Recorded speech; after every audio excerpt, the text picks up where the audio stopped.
Hello and welcome to a new episode of That Fertile Feeling, the podcast. My name is Francoise and I'm here today with Alexandria Devito, who's from Florida, I just found out.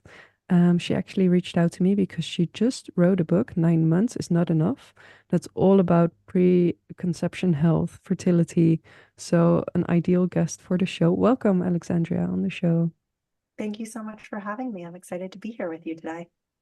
So, can you tell us a little bit more about your background? Who are you? What do you do? How did you become a functional nutritionist who specializes in fertility and preconception health? Yes, you bet. I actually started on the corporate side. So I was an investment banker and then I was a consultant. And as a consultant, I was focused mostly on healthcare companies. So largely pharmaceutical companies, medical device companies. And that's kind of how I came into the orbit of the healthcare space. And then I decided to go back to school. I did my MBA and then I also did a master's in nutrition on the side. And that was because I was really fascinated by healthcare and wanted to add more tools into my own toolkit. And once I finished both of those master's degrees, that's when I transitioned from the corporate world into the clinical world. And I started working as a clinical nutritionist. I did further training in functional medicine and as a yoga teacher or personal trainer, I was really interested in expanding the modalities that, I was aware of, and again, adding more tools into my toolkit. And what happened next as I was working as a nutritionist, I was not expecting, which was that I ended up having a lot of clients that were struggling to conceive, and they were coming to me pretty late in their Mhm. fertility journey. So they had been struggling to conceive for a year or 2 years, sometimes 3 years or more, and they still had no answers and no baby. Mm, And they were asking me, do you have any advice or suggestions for me? And while this was happening professionally, it was also happening in my personal domain with a lot of my friends who mm, were also coming to me struggling to conceive, and they were saying things like, I'm resourceful, I'm willing to do anything, I'm willing to pay anything, but nobody can tell me what to do. mm, And I was just so struck by this, and it was really gut-wrenching to watch. And so at some point I got pretty activated and I was like, I'm not quite sure, but stay tuned. And I dove in. Went really deep into the clinical literature and started looking at what are all the things that we're aware of that could cause challenges with fertility. And that was when I started to come across, there's tons and tons of clinical literature on all the factors that could be at play when someone is struggling to conceive. And so I started running really broad tests on my clients. mhm, And once I started running these tests, we started flagging things that were abnormal on their testing that their providers had never even looked at previously. And once we were able to address those things largely through diet and lifestyle supplementation, sometimes medications and procedures in collaboration with their doctor, they were able to get pregnant either naturally or on that next round of assisted reproductive tech, wherever mm, they were on their journey. And I was struck by this. And I was like, wait a minute, like, why are we waiting until someone is so deep into a fertility challenge? And a lot of times, right, it's very financially, emotionally, physically, relationally draining. Right? What if we could screen for these things up front? And that's when I really got excited about, okay, well, how do we rewrite this narrative? And I started learning about preconception guidelines, which in the US have been on the books for 40 plus years, but less than 20% of females are being given preconception visits. And so I mm. thought there was an opportunity to really rewrite the dialogue about how we prepare to get pregnant, like we prepare for any other major milestone, like a wedding, right? In advance with the guidance tools and support to do so optimally. Mm. Yeah, I love that. I can really see because I just told you this, but I've read your entire book and I can really see that you have this background in consultancy and you just brought that attitude to the fertility journey. Like, okay, this is the project. We're going to Yep. tackle this. Um, and I find it really interesting what you're saying also that we wait until it's so late before we start talking about or educating women really about these issues. If I think back on my own fertility journey, so I was 28 when I first started trying to get pregnant. And I remember getting on my bike, cycling to the station to get folic acid because I thought, okay, that's what you do. And then I Mhm. came home and I thought, what do I do next? And there wasn't anything I could think of. And in part, I always use that example to illustrate how we are so much in our doing when it comes to fertility and that we also need to develop that attitude of surrender. But on the other hand, if I look back at my lifestyle back then, how I was operating under so much stress, how I was chronically inflamed. Like I even had like Mm-hmm. I developed rheumatoid arthritis. Mm-hmm. So really severe inflammation in my joints. I wasn't eating, I thought I was eating healthily as a vegetarian, but if I look back at it now, I was only eating carbs, Mm-hmm. carbs and vegetables. Like I wasn't getting any protein in. So I just didn't know what it took to have a healthy cycle. And I think that's an important point that you mention in your book is your fertility. It's a mirror of your overall health. And I think that's the crucial point you make is you need to get your health in check. All of these things that we don't talk about, heavy periods, clotting, all of the things, PMS that we think are normal that are actually not normal, that are signs that there's something wrong. So yeah, really excited to be talking about this with you today. When it comes to pre-pregnancy preparation, why do you feel we need to discuss this more? And I know you also mentioned this term in your book, reproductive anxiety. Can you, yeah, speak a little bit to that? Absolutely, yes. So I'll touch on reproductive anxiety first because I think that's a bit of a lead in here, which is that reproductive anxiety is real and it's rising. And so it's the, feelings of anxiety that we have when we think about our ability to get pregnant, have a healthy pregnancy and baby. And what I observe is that it comes from the delta between the level of importance of having children, for most people, high, Mm, and the level of control we have been told we have over our ability to have children, which is low, right? And so this high importance, low control situation can lead to a lot of anxiety, right? So you want this thing so badly, but you've been told there's not much you can do except cross your fingers or have gotten pregnant younger, right? Which mm, is not helpful to anyone. Uh, so I think that's part of what's happening. And my message to people who are listening is that there is so much more agency that you can have over the process. And I also, we were talking about this a little bit before. I also think it's important to understand the balance between like what we can manage and what we can surrender into, right? Because this whole process is a really important balance. And I think I see a lot of individuals who are pushing and pushing and pushing so hard in this space. And I have, so much um oh, there's a lot there for, just desiring to build a family. And right, this is one of the most surrendered and receptive things that we can do. So finding that balance between those two things is really important. And so, I acknowledge this, right? I wrote a book that has a checklist with the things you can mm, do. So like I am on the train of like there's a lot that we can do. And I also think it's really important to balance that with the let go of the things that we can let go of and that we don't have agency over or don't have control over. So on pre-pregnancy, right, why it's so important is I think that we've forgotten about this important period, right? And in women's health in general, right, we treat it as either the contraception, so like mm, don't get pregnant, or pregnancy, right? And there's like nothing in between. We just focus on those two things. And preconception is this really important intervening period. And when we optimize our health in the preconception period, number one is it makes it easier to get pregnant in the first place. And then number two, it increases the probability of having a healthy pregnancy and baby.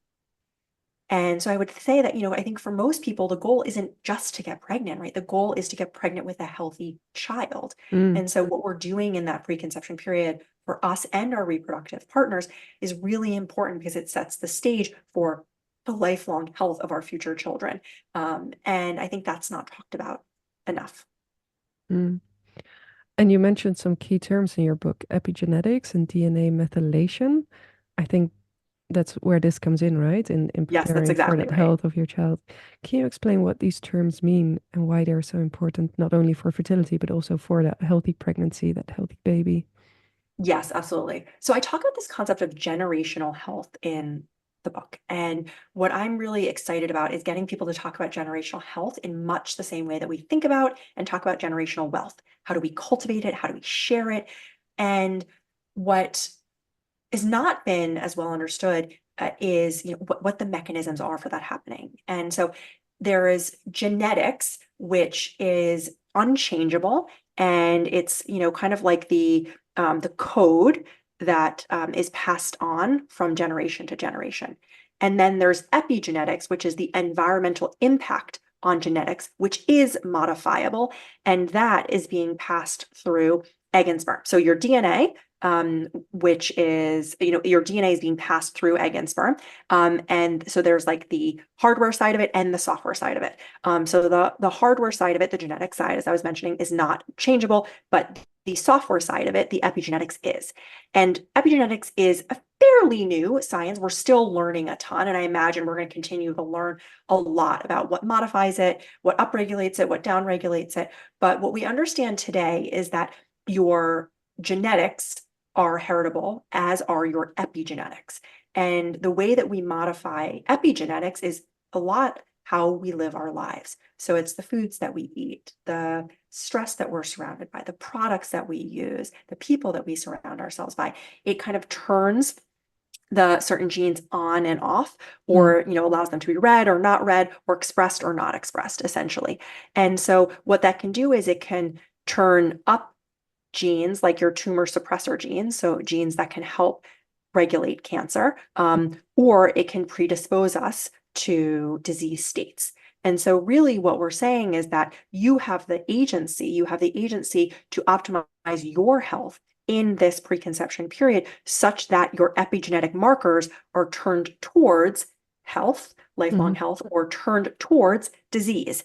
And then that will then get passed on to your future child, and then that will affect their predisposition towards or away from disease.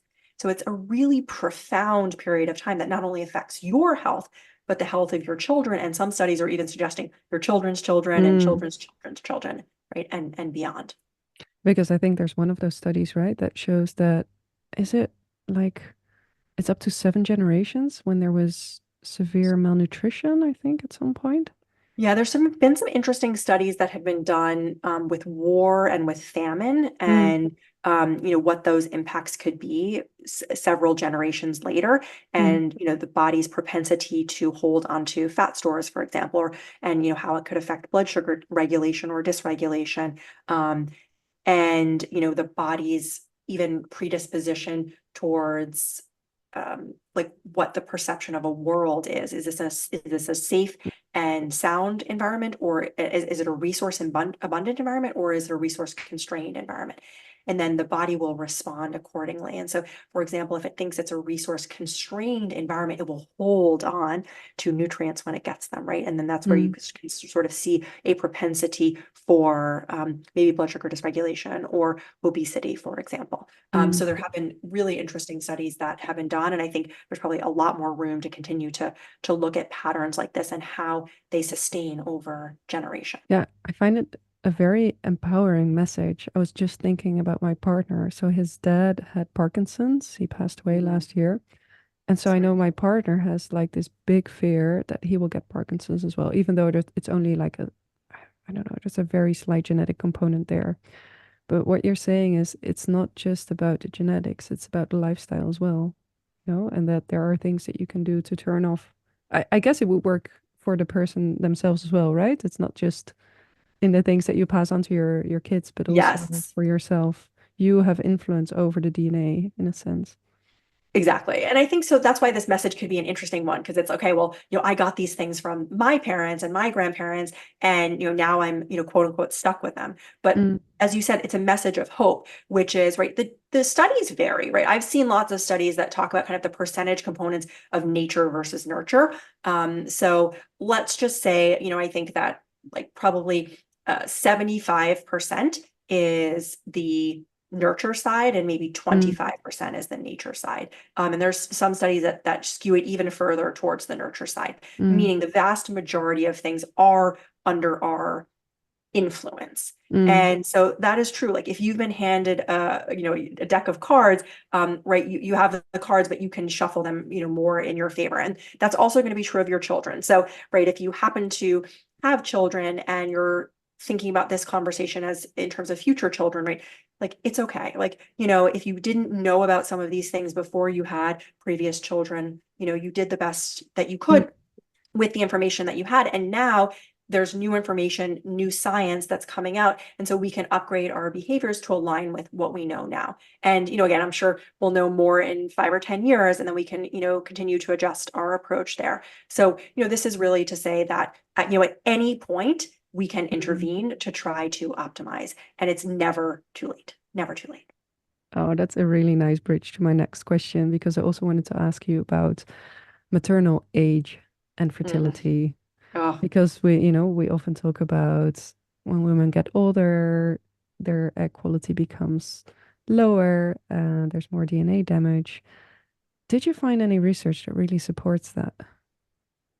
it's not as profound as we have been led to believe. Mm, So I think it's really, this is, one of the things that I'm deeply passionate about sharing, because I think that we have a whole generation of females that have been scared mm, and been told that they turn into a pumpkin once they turn, I don't know, 30 or 35, right? Depending on where you live in the world. mm, And that's because of this proverbial like egg cliff, and we have geriatric pregnancies, and like don't even get me started on the just horrendous branding around getting pregnant as we age in years. mm, um but the data does not really support this. And so I think that, does age matter? Yes, it absolutely does. Is it as profound as we've been led to believe? No, it is not. Um, and so I think what we need to understand is there's a difference between chronological age, meaning our age in years. Like we can look at everyone's, birth certificate and agree this is how many years they've been on this planet, right? Versus biological age, which is more an indicator of their vitality or function of their cells. And biological age is actually a much better predictor of fertility than chronological age, as long as someone is still cycling, right? mm, And so when I think about understanding what's going on, I actually think it's a much better idea to understand biological age or indicators of biological age. And that goes back to what you were saying earlier, right? Which is this philosophy that fertility is an extension of your overall health. mm, It's not just about a below the waist conversation. It's not just about your reproductive organs. It's not just about your hormones. It's about your blood status and your hormone status and your metabolic status, your nutrient status, your immune status. All of these things influence your ability to get pregnant and sustain a pregnancy, and the health of that pregnancy. So I think we're missing the mark if we're just myopically looking at someone's chronological age, because we know this practically. If we line up 10 30-year-olds and 10 40-year-olds, you're going to see a vast difference in what they look like, largely dependent on how they've lived their lives. And we can see it on the outside, but it's also true on the inside cellularly, right? mm, The vitality of those cells are going to be different depending on the quality of someone's life. mm, So I think at any age, quality, both egg quality and sperm quality, is far more important than quantity. And I think we've really overemphasized this conversation around quantity for far too long. mm. Yeah, I think that's a very important point you make. It reminds me of, I recently wrote an article about sperm health and how sperm Mm, health has been declining over the last decades. And I noticed, whenever doctors are, I also interviewed a couple of doctors, and like the first thing they all say is, well, it's not just a man. Women also play a role here, and women get older and egg quality goes down. So they want to bring it back to the women straight away. And I feel like mm, we've been talking about women enough. We need to start paying more attention to men. Men are 50% of the equation when it comes to fertility. And there's so much that men can be doing. And I think that's what you touch on in your book as well. It's not just about you as a woman, improving your preconception health. You need to take, if you have a partner, a male partner, you should take them along as well. But also, when it comes to mindset, having been told, having heard from a very young age that, as you said, it's just this cliff, a downward slope when you reach your 35, that does something very serious to your mindset. oh my gosh, yes. Yeah, and in fact, like, I mean, there's lots of, there's a decent number of studies that have looked at this, and I think, we probably could benefit from more studies.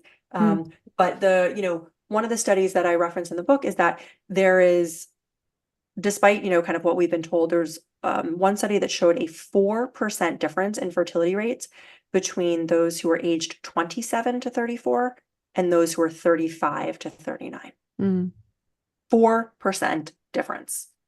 yeah. So this whole, you know, idea that like things fall off a cliff, 4% is not that big. It really is not. Hmm. And so, as I said, is there a correlation? For sure. But it's not as causative as I think we've been led to believe. Yeah. And what I also, tell people is that the older you are in years, the more your health matters, right? Mm, And so I think that's important to understand is when we're younger, that we may not have to take as much compensatory action. Our mm, bodies, are more resilient and they can recover from injury, they can recover from hangovers, right? A lot more, quickly, right? And yeah. we experience that. As we get older, we are likely going to need to take more compensatory action, right? Mm, It's more important that our nutrients are on point. It's more important that we're active. It's more important that we're getting appropriate sleep, right? Youth forgives a lot of ills. So I think that that is, an important message to understand is that age in years isn't as much of a factor. And the older you are, probably the more proactive mm, you will want to be. yeah. And you mentioned in your book that there's a basic formula to getting pregnant. So that sounds amazing. What's your Yes. formula? I mean, that's the consultant side. I mean, I really like simplifying things because I think, we can treat fertility and pregnancy and conception, right, as this mythical and magical thing. And it is. It is. And it is also scientific.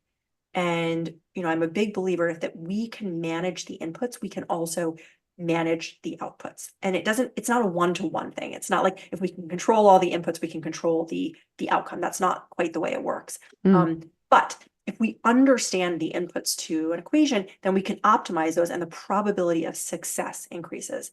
And so that's how I like to think about this. So the way I talk about the, fertility equation is it's a high quality egg, hmm. high quality sperm to the Mm, point you were making, a receptive environment, meaning uterus, and kind of that's the entire female anatomy, but in particular uterus, and then appropriate timing, meaning making sure that you are having sex at a time when your body is receptive to that.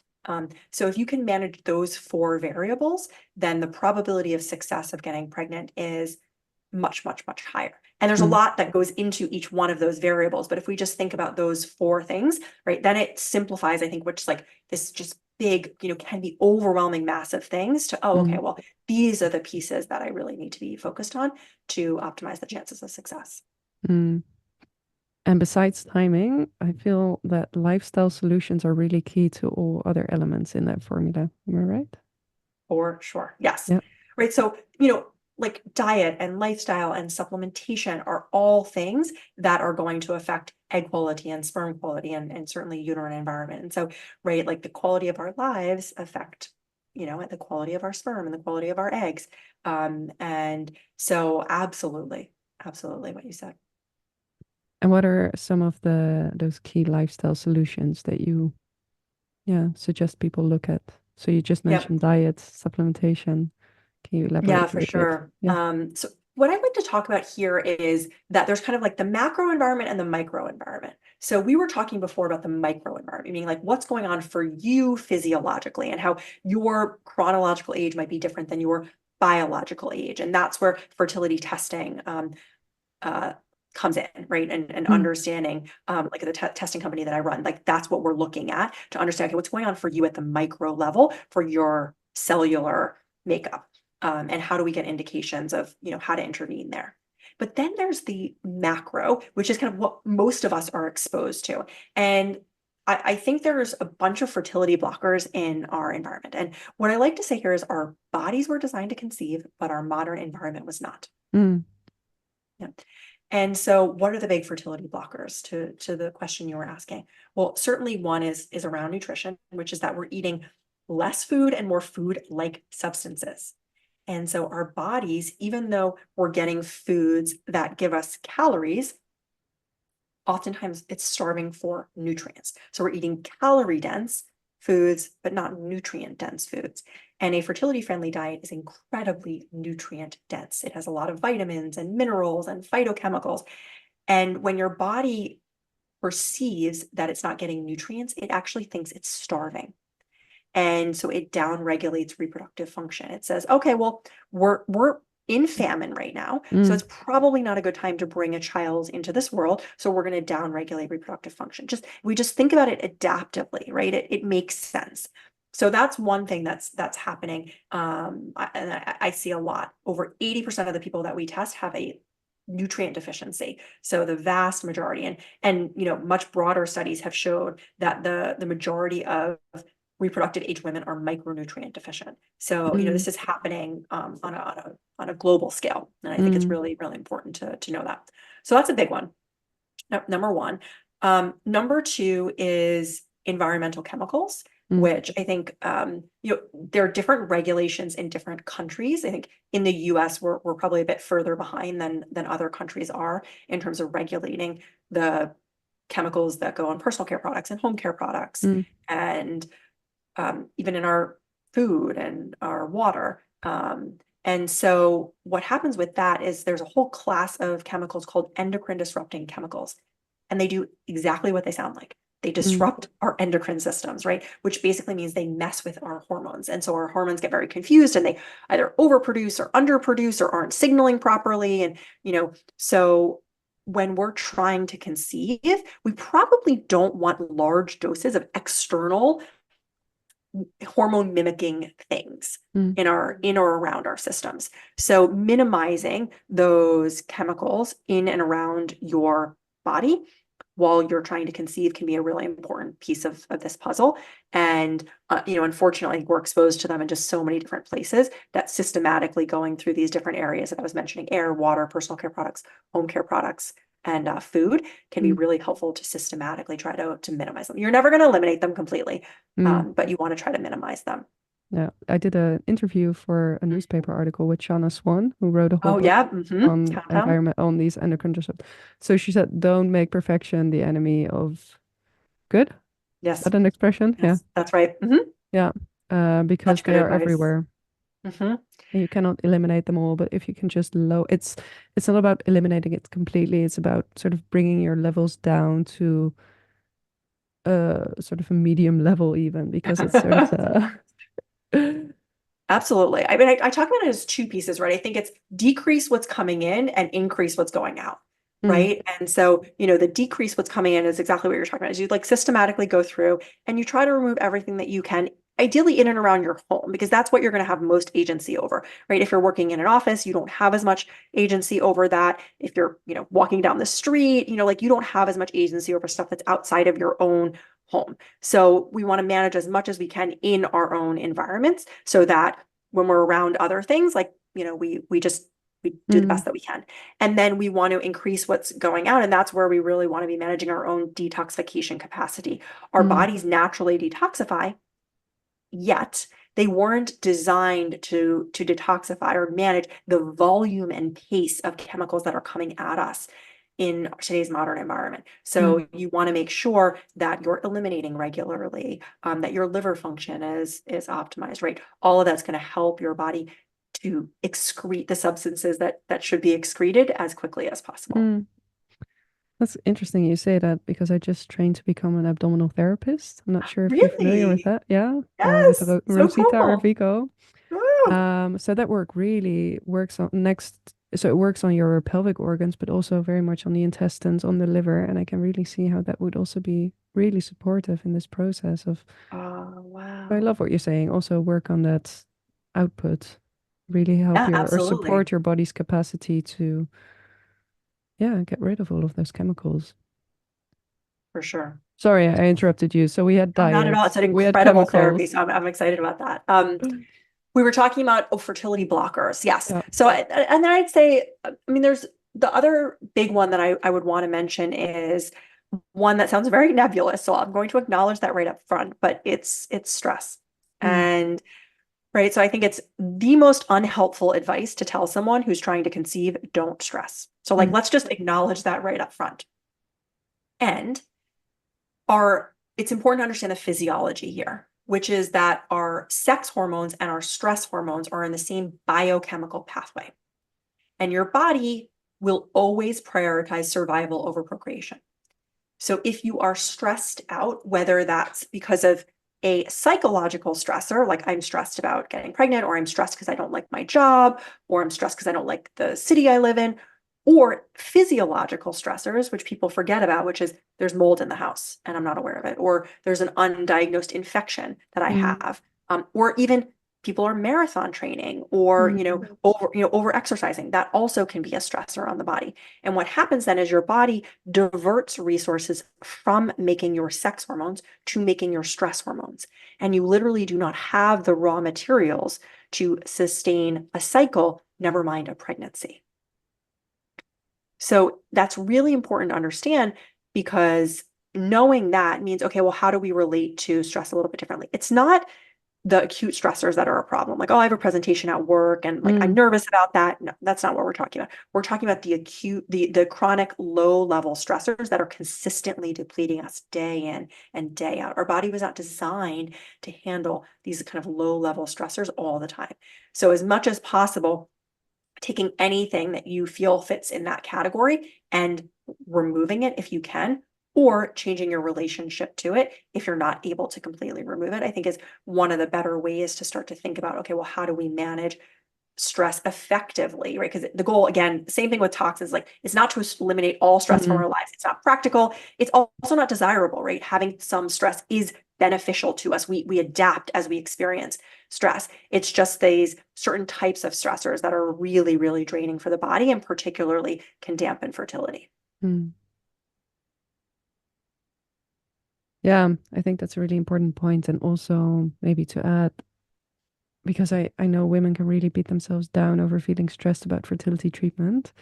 Yeah. Um, and also here, I think maybe you can speak to that as well. The goal is not to eliminate any stress about fertility treatment, but to really work with that, or at least that's my approach, to really Mm, um, be very conscious of how it's affecting you.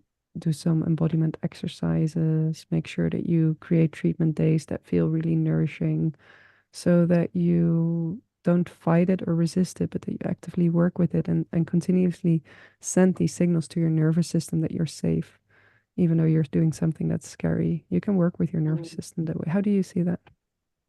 I love that approach. And I've heard you talk about this before, where, kind of you're talking about incorporating music into Mm, the experience, or, really, really increasing your TLC, like tender mm, loving care, kind of around in and around transfer time. And I think that's a beautiful way of thinking about it. It can be an insidious cycle because we can feel stressed about being stressed, mm, right? yeah. And then we get in this loop, and that can be really challenging, right? Like I want it to go this way, it should go this way, and we're just fighting with reality.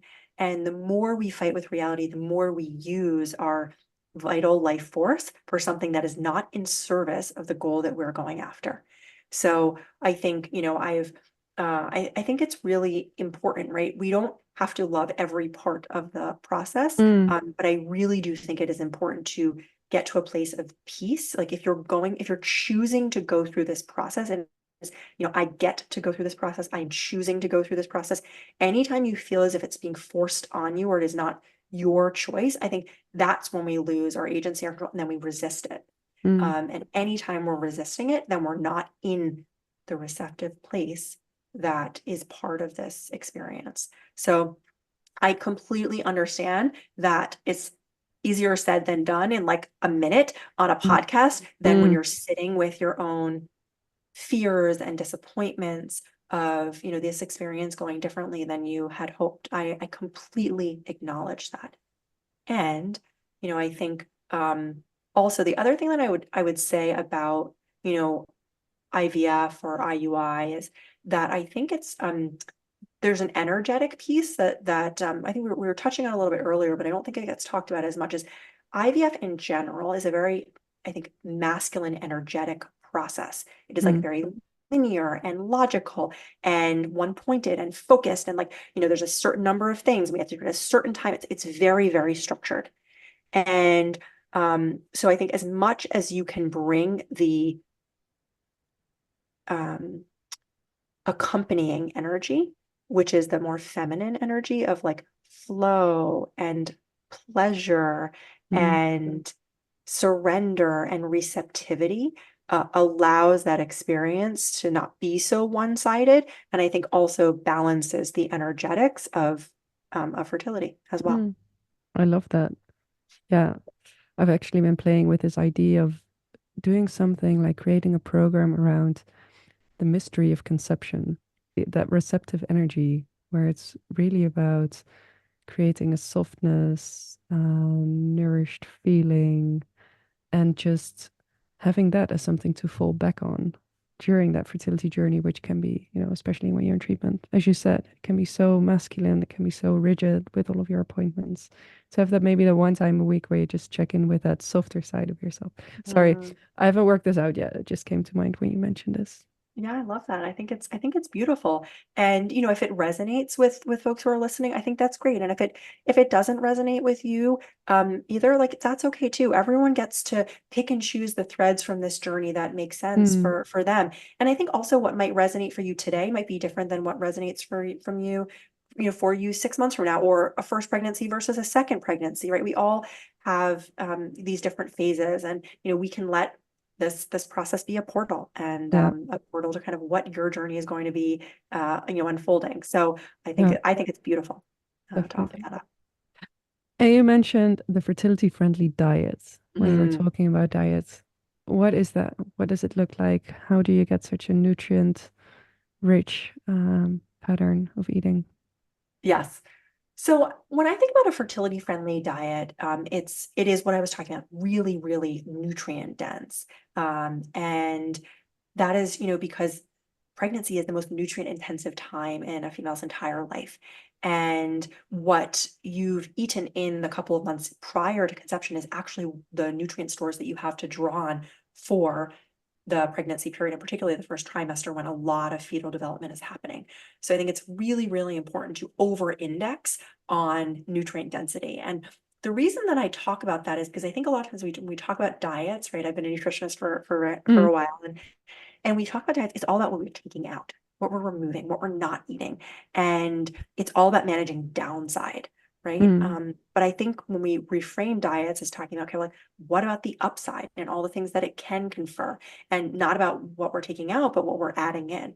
And I think that's a much more inviting, and also interesting way to reframe this conversation around getting pregnant. So, that's going to include, like, of course, like, when we think about the macros, generally speaking, around a fertility friendly diet, it tends to be a higher fat than I think most people anticipate, and then probably moderate protein, moderate carbohydrate.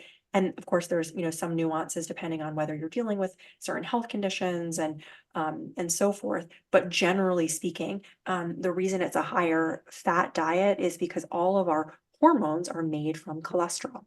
And I mm, think people don't realize that. So, a lot of times we talk about maligning fat. And of course, crappy fat is crappy, right? Like, we're talking about high quality fats that are coming from really, well-raised animal products, as an example, or, even high quality plant fats like your olive oils and your avocados. So incorporating those things into your diet is a way to really amp up nutrient density. And then I also think about just balance, like having as many colors and, as much variety as we possibly can. Because again, right, that we learn about this in pregnancy itself, which is like, the baby's palate can be mm, educated through you having a variety of different flavors. And so, even starting to play around with that in the preconception period, can be a nice on-ramp into the pregnancy period. mm. I just ate pancakes during my pregnancy, so that's my But I do love that idea. Yeah. You also have to work with nausea, of course. So, Absolutely. And I yeah. think, this is actually a really good point. I was just talking um, with um, with my team about this because, right, I think one of the interesting things about the preconception period is that it can actually protect against some of the things that you're talking about maybe in first trimester. So let's say, like, if you really spent a lot of time cultivating your preconception diet and making sure that your nutrients are at adequate levels and really repleting, and then you get into your first trimester and you have a lot of nausea and you aren't able to eat the vegetables that you want to eat, or the Mm, foods that you want to eat, then you have a bit of a buffer from what you had done beforehand. mm, We were literally just talking about this. So I think that's a really important point is we have all these best laid plans, but sometimes, particularly in first trimester, like mm, you may not be able to stomach the foods that you want to stomach, and you kind of are just trying to get nutrients in, and also trying to get nutrients in so that you don't feel even more nauseous, right? mm, So sometimes that's part of the process. So the more you can do stuff in advance, right, it can protect against some of the vagaries of mm. pregnancy that we can't always predict. Yeah, that makes sense. You also have a whole chapter on the cycle Mm. and what your cycle and period symptoms can tell you about your fertility. Can you share a little bit about what you write there? Yes, absolutely. So, I mean, this was something that I was incredibly humbled by myself. I had two master's degrees before I learned that period symptoms are Hmm. common, but they're not normal. Yeah, yeah. Right. It was incredibly, incredibly humbling to realize that my entire life I had been told, oh, this is totally normal. It's fine. Mm, But it's not, right?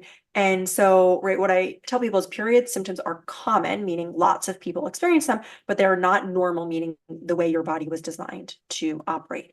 And that doesn't mean there's anything wrong with you if you're experiencing period symptoms. Do not get me, do not, mm, I don't want to imply that. But what I'm saying is, if you would like to not experience period symptoms, then we can start to decode what is going on with your symptoms to try to understand how we can offset the effects of what is happening. And so, depending on what you're experiencing, you can use your period symptoms as like a little decoder ring.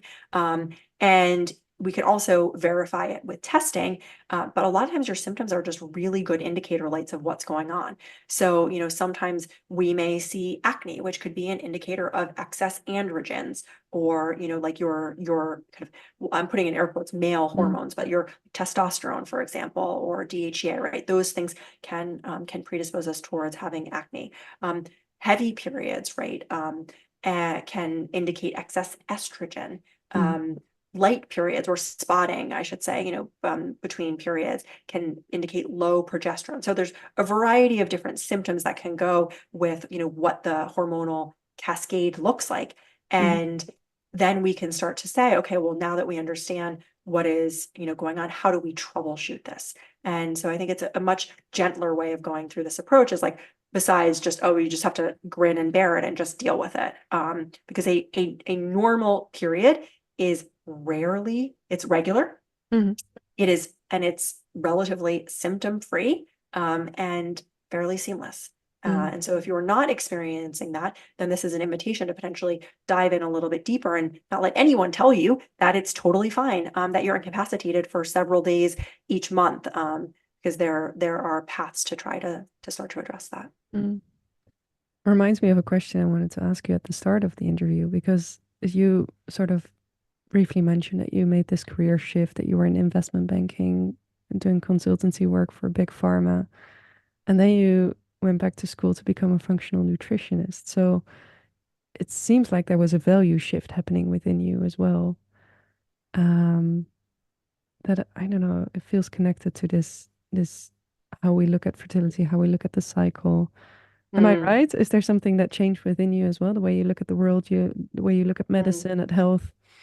Well, I think what prompted the shift for me was, yeah, I really felt like I wanted to spend more time on the proactive side of health and wellness rather than Hmm. the reactive side. Mm, And I just saw, that there was a really big opportunity, for all of these adjunctive healthcare professionals to really add to, what was happening, and that we have a really powerful medical model that's really good at handling acute care situations, and we're not really great at managing chronic conditions, and we're not really great at managing wellness. mm, And so I was really motivated to understand, okay, well, like at the time I was in my like late 20s, mm, and I was like really interested, okay, like how do I continue to stay well and vibrant for many, many years forward? And I didn't think the traditional medical model had answers for that, but mm, I did think that these other modalities like yoga and personal training and nutrition had other templates that I could pull on. So I was really, really fascinated to look at that. And I also and this goes to what you were saying at the beginning, I also felt that there was this really interesting melding of kind of the systemization that I learned in consulting Mm, uh, for healthcare and wellness. And I didn't see that happening. Like, what are the KPIs, key performance indicators for health, like there are for business? And, mm, how do we add more concrete metrics? And how do we make this a little bit more manageable for people rather than this like very nebulous, like I feel well, I think, kind of, sort of, right? What most people use to manage their health is how they feel, which mhm, is which is fine, but it's a lagging indicator. So I mhm, thought there was a lot of opportunity to really systematize this approach to health, and to move more upstream to more proactive care.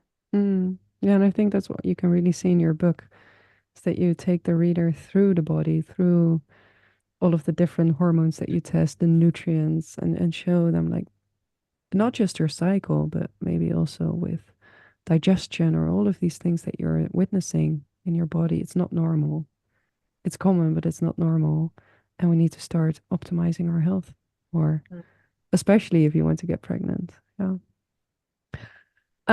But final question, with all of these things to focus on, and this is something you quickly touch on in the conclusion as well. How can you ditch perfectionism and stay tuned into your own intuition as well along the way? Mm, gosh. This is such an important thing. And I think, as I was saying, I wrote a whole book with a checklist of here are the things to optimize. And so I think what, this journey is important is just figuring out this discernment of, what can I manage and what is not up to me to manage. And so I think there's these variables that we can manage. Like we can manage our own diet, we can manage our stress levels, we can manage the environments that we put ourselves in, we can manage our, community. You can't outsource any of those things, Mm, right? You and you alone get to do them. But can you control when and how things are going to happen? No. And so I think it's really focusing your energy on the things that are modifiable by you, hmm and then putting everything else on like the universe's list, or kind of whoever it is that you think is managing the broader group of things, hmm and really surrendering to that. mm, And so I think, we want to do the best that we can while recognizing like we can't manage everything. If we try to manage everything, we're going to drive ourselves nutty. mm, And it's also just not a fair journey, right? To yeah. just kind of put all of that on us, because that's not the way it works. So I think, I am still, myself working with idea of perfectionism and releasing perfectionism, and, kind of what does that look like? So it is a journey that I'm very, very familiar with. Mm, And so I think it's, potentially even a lifelong journey. But I do think that there is this really, the other part of this is like the intuition piece, and really like even listening to what I'm saying and just filtering it through your own resonance. Like, does this land for me? And if it doesn't, put it in a box and put it to the side, right? If it lands for you, then try it on and try it out in your life, right? I think, we can get so caught up in listening to like this expert and that guru and this mm, diet and this thing. And that is wisdom, and it can be helpful to us. But I think we also have to filter it through our own mechanisms and decide, is this right for me? Is this mm, right for me right now, right? Because it could have been right for me when I was 20, but it's not right for me, now at 33. Or right, it might be not right for me today, but it could be right for me 6 months from now. So I mm, think filtering this stuff through is really important. And I think this is just a training ground for parenting, right? Because I imagine, right, like mm, as a parent, you get so much advice about here's what you should do, here's what you shouldn't do, right? And every child is different, every family system is different. And so honing your own discernment around where am I going to spend my time and energy? What am I going to give focus to? And what am I going to give credence to? I think, this is a really baseline training ground mm, for that lifelong journey. mm. And what can you tell us a little bit more about your company? You briefly mentioned it before. So you actually have something you offer, right, for women who are on this journey. Yes, we do pre-pregnancy testing. Mm, Oh, sorry, we do pre-pregnancy testing for individuals who are planning to conceive, or some folks are currently trying, some folks are thinking about egg freezing. So kind of wherever you are in the journey, the idea is to give you a sense of kind of what your overall health is, so that you have a sense for whether there are any yellow flags or red flags that could potentially interfere with ability to get pregnant or have a healthy pregnancy for both you and your reproductive partner. And so that company is called Poplin. And if you're interested in that, you can find out more at getpoplin, GETPOPLIN.com. And then I took a quick peek at your website today. I saw you offer packages, like the full Monty with all of the tests was one option. Yes, we do. All We of the offer markers that you describe in the very book. broad testing. Yeah, great. So what would be your final or general message for anyone who's trying to conceive or who's dealing with pregnancy loss? Hmm. I think what I would say is that you have so much more agency over your reproductive health than you may have been led to believe.